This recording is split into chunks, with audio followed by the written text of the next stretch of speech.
Listen, a lot can be said when we talk about worship, and for many of us, it often gets boiled down to one main thing: singing. Now, is singing worship?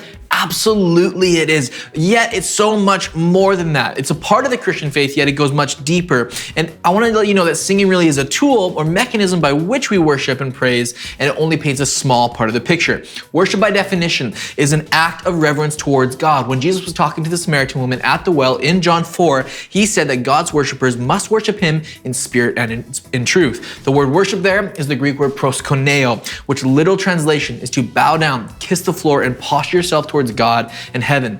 The kissing ground was the slang back in the day to emphasize the deep sense of awe in which God positioned their heart to recognize his greatness and majesty in comparison to us. Now, the descriptiveness of this term lends itself, I believe, to really make us ask two simple questions.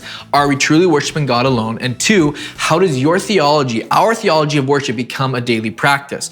Who you worship may seem like an easy answer, but be honest with yourself. Who do you sacrifice most for? Who do I posture myself to best lift up? The reason I'm making all of us ask these questions is because if you're like me, your answer is probably me.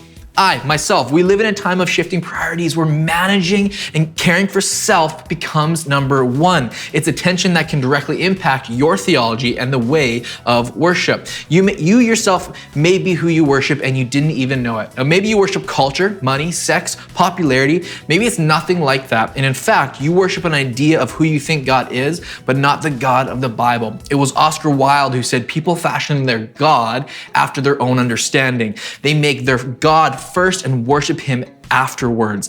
All of this is important and does pose the question of, is Jesus the true center of my worship? Once we know who we worship, we need to posture our heart and practically live this out day by day. Romans 12:1 says it best and most clear.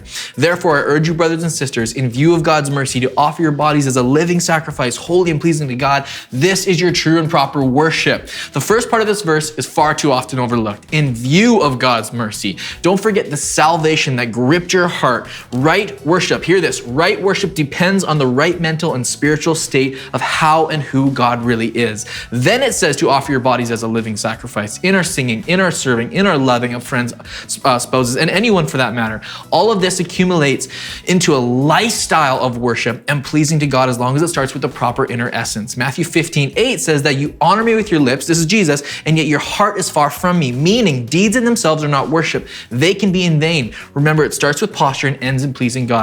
Let me leave you with a quote from John Piper to summarize all these points. The inner essence of worship is to know God truly and then respond from the heart to that knowledge by valuing God, treasuring God, prizing God, enjoying God, being satisfied with God above all earthly things. And then in that deep, restful, joyful satisfaction in God overflows in demonstrable acts of praise from the lips and demonstrable acts of love and serving others for the sake of Christ. This is the start of a theology of worship.